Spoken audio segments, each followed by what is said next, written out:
उत्तर प्रदेश उपचुनाव के मुहाने पर इस समय है। जल्द ही प्रदेश में विधानसभा की 10 सीट पर उपचुनाव होना है। अब इस दौर में चुनावी मुद्दे होते हैं। चुनाव के दौरान कुछ मुद्दे जन्म लेते हैं तो कुछ मुद्दे दम तोड़ते हैं, लेकिन एक ऐसा मुद्दा है जो हर एक चुनाव में बड़ा रहता है और खड़ा रहता है। वो है विकास का मुद्दा। विकास के मुद्दे पर हमेशा चुनाव होते रहे हैं। पिछली और मौजूदा सरकार के बीच तुलना की जाती है और फिर मतदाता ये तय करता है कि विकास का पहिया कैसे रफ्तार पकड़ेगा। सीएम योगी आदित्यनाथ इस बार जनता के बीच विकास के मुद्दे पर जाने को लेकर के पूरी तरीके से तैयार है और यही वजह है कि सीएम ने सभी मंत्रियों और विधायकों को अपने अपने क्षेत्र में जाकर सरकार के काम बताने और उन्हें हर संभव मदद देने को कहा है। अगर उत्तर प्रदेश के विकास की हम बात करें तो उत्तर प्रदेश को एक्सप्रेसवे के नाम से जाना जाने लग गया है। प्रदेश में तेजी से एक्सप्रेसवे का निर्माण हुआ है, जिसमें कि विकास की परिभाषा कर रहा है उत्तर प्रदेश।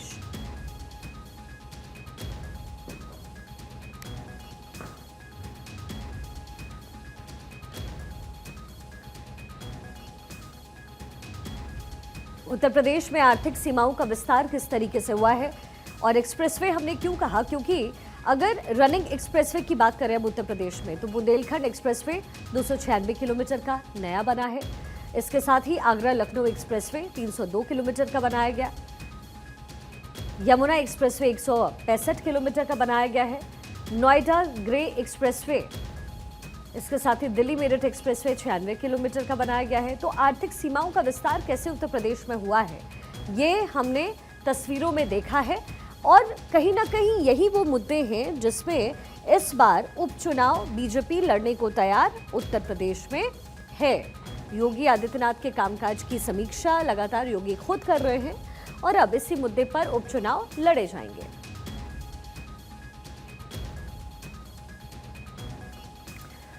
वहीं उत्तर प्रदेश अब एक्सप्रेसवे प्रदेश बनने के लिए पूरा तैयार हो चुका है। अपनी एक्सप्रेसवे की परियोजनाओं को पटल पर उतार करके काम जारी है। एक्सप्रेसवे का जाल कई हजार किलोमीटर में फैलाया जा रहा है, जिससे विकास के और भी रास्ते खोले जा सके आराम से। उत्तर प्रदेश नए एक्सप्रेसवे के लिए पूरी तरीके से तैयार है। एक्सप्रेसवे के लिए योजनाएं और प्रावधान क्या कुछ है, ये भी आपको बताते हैं। 14 किलोमीटर लंबा 4 से 6 lane Chitrakoot link expressway Ganga expressway को दिसंबर तक रनिंग में लाने की योजना है। मेरठ को प्रयागराज से जोड़ेगा ये गंगा एक्सप्रेसवे। गंगा एक्सप्रेसवे फर्रुखाबाद और जेवर हवाई अड्डे को जोड़ता है। पूर्वांचल एक्सप्रेसवे के बारे में बताएं, आगरा लखनऊ एक्सप्रेसवे से ये जुड़ने वाला है। उत्तर प्रदेश विधानसभा में क्षेत्र विकास प्राधिकरण विधेयक 2024 पारित कर दिया गया है। राज्य की राजधानी लखनऊ से 6 जिले सीधे सीधे संपर्क में हैं। 6 जिले राजधानी में शामिल होंगे। कौन कौन सा होगा? लखनऊ, हरदोई, सीतापुर, उन्नाव, रायबरेली, बाराबंकी।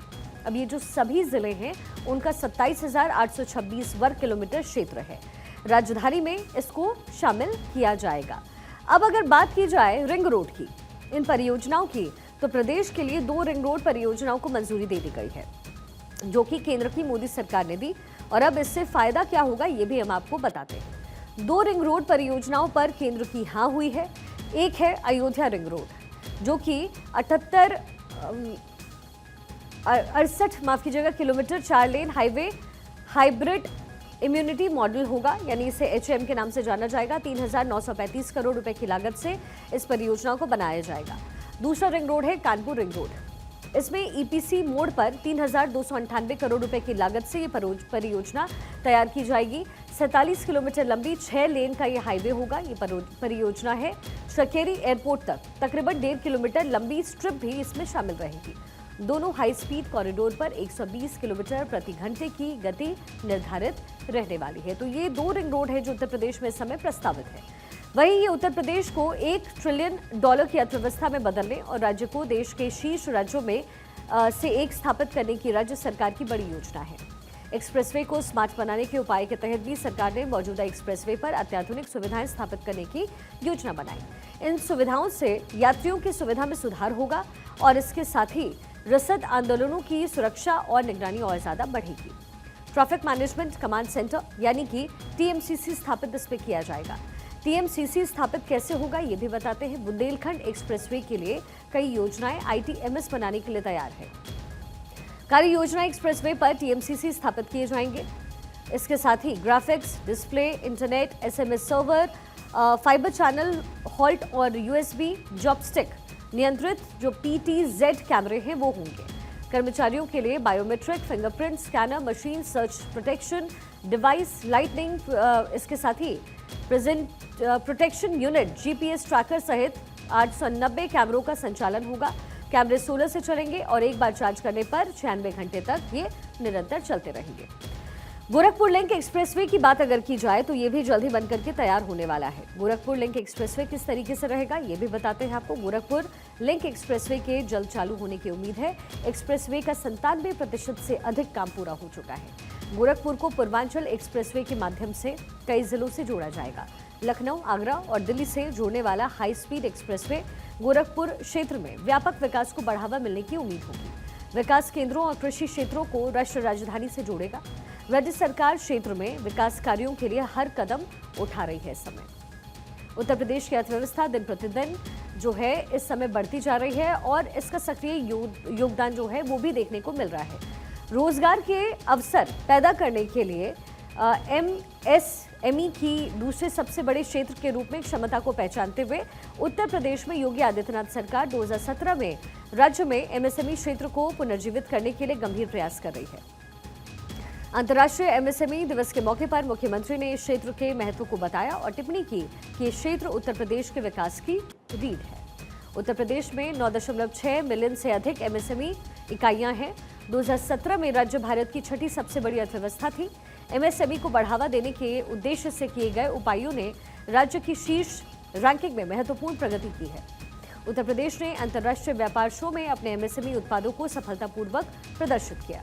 वैश्विक अर्थव्यवस्था की नींव MSME के महत्व को उजागर करता है। MSME को लेकर के मुख्यमंत्री योगी आदित्यनाथ ने ये कहा था कि जिस तरीके से रफ्तार इस समय उत्तर प्रदेश पकड़ रहा है, प्रदेश में विकास की रफ्तार तेजी से हो रही है और तेजी पकड़ रही है और इसी के तहत मुख्यमंत्री योगी आदित्यनाथ ने हर स्तर पर काम किया है।